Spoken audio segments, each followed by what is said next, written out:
SASDOவின் பிரதான செய்திகள். முதலில் தலைப்புச் செய்திகள். தரம் ஒன்றுக்கான மாணவர் சேர்க்கை வீழ்ச்சி. கடுமையான தாக்குதலுக்குள்ளான சிறுமி தொடர்பில் வெளியான தகவல். புதிய மின் கட்டண விபரத்தை வெளியிட்டுள்ள அமைச்சர். 28 மில்லியன் ரூபாய் பெறுமதியான கேரளா கஞ்சா சிக்கியது. யாழ் இளைஞர் விமான நிலையத்தில் கைது. பாகிஸ்தானின் நிலக்கரி சுரங்கத்தில் விஷவாயு தாக்கி 11 பேர் மரணம். தொடர்பன விரிவான செய்திகள். தாயக செய்திகள்.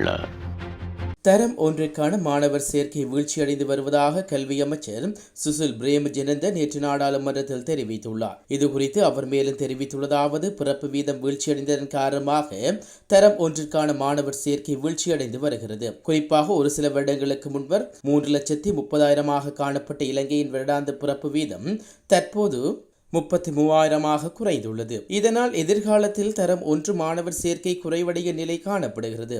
இலங்கையில் பிள்ளைகள் பாடசாலைகளை விட்டு விலகி தனியார் வகுப்புகளுக்கு அதிகம் செல்கின்றனர். ஏனெனில் நாட்டின் கல்வி முறை மீது பிள்ளைகள் நம்பிக்கை இழந்துள்ளார்கள். இவ்வாறு கல்வி அமைச்சர் சுசில் பிரேமஜனந்த தெரிவித்துள்ளார். திருகோணமலையில் சிறுமியை கடுமையாக தாக்கிய சம்பவம் தொடர்பில் கைது செய்யப்பட்ட 5 பேர் எதிர்வரும் 19ஆம் தேதி வரை விளக்குமறியலில் வைக்கப்பட்டுள்ளனர்.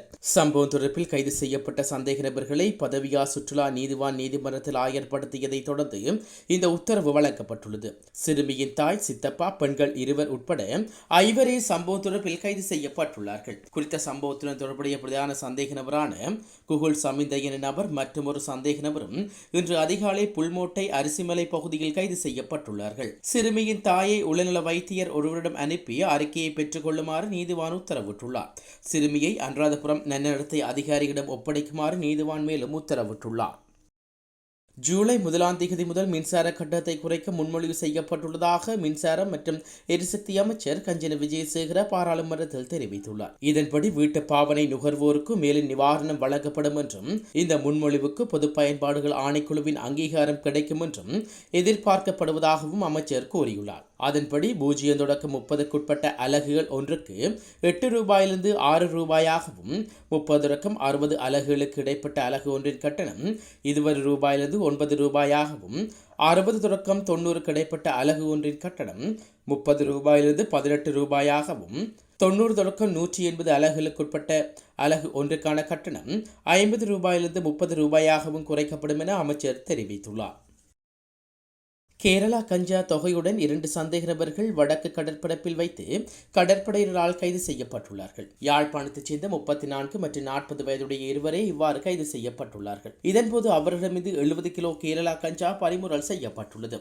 இதன் பெறுமதி சுமார் 28 மில்லியன் ரூபாய் என கடற்படையினர் தெரிவித்துள்ளார்கள். கேரளா கஞ்சாவை டிங்கி படகில் ஏற்றிச் சென்றபோது கடற்படையினர் அவர்களை கைது செய்துள்ளார்கள். கைது செய்யப்பட்ட சந்தேக நபர்களும் கடற்படையினரால் கைப்பற்றப்பட்ட கேரளா கஞ்சா தொகை மற்றும் டிகினி படகும் மேலதிக விசாரணைக்காக மருதங்கணி போலீஸ் நிலையத்தில் ஒப்படைக்கப்பட்டுள்ளது.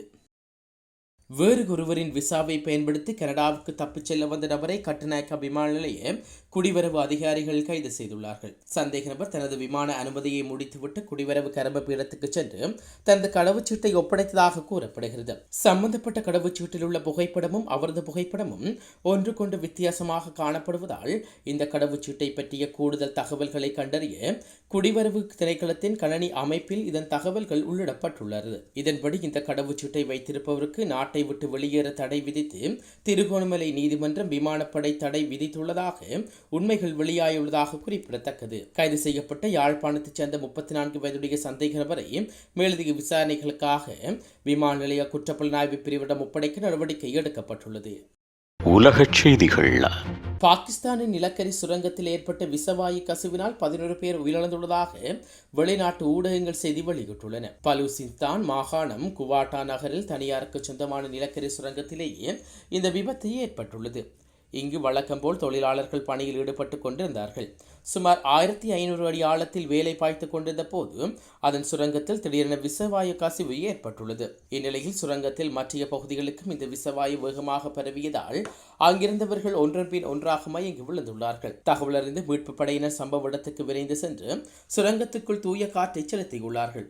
இதனையடுத்து உள்ளே சென்று பார்த்தபோது சுரங்க மேலாளர், ஒப்பந்தக்காரர்கள் உட்பட 11 பேர் மயங்கி கிடந்தார்கள். மீட்பு படையினர் உடனடியாக அவர்களை மீட்டு மருத்துவமனைக்கு கொண்டு சென்றார்கள். ஆனால் அவர்கள் அவர்கள் அனைவரும் மூச்சு திணறி இறந்ததாக மருத்துவர்கள் தெரிவித்துள்ளனர். இச்சம்பவத்தை தொடர்ந்து சுரங்கத்துக்கு சீல் வைக்கப்பட்டதுடன் இதுகுறித்து காவல்துறையினர் வழக்கு பதிவு செய்து விசாரணைகளை நடத்தி வருகின்றனர். மீண்டும் தலைப்புச் செய்திகள். தரம் ஒன்றுக்கான மாணவர் சேர்க்கை வீழ்ச்சி. கடுமையான தாக்குதலுக்குள்ளான சிறுமி தொடர்பில் வெளியான தகவல். புதிய மின் கட்டண விபரத்தை வெளியிட்டுள்ள அமைச்சர். 28 மில்லியன் ரூபாய் பெறுமதியான கேரளா கஞ்சா சிக்கியது. யாழ் இளைஞர் விமான நிலையத்தில் கைது. பாகிஸ்தானின் நிலக்கரி சுரங்கத்தில் விஷவாயு தாக்கி 11 பேர் மரணம்.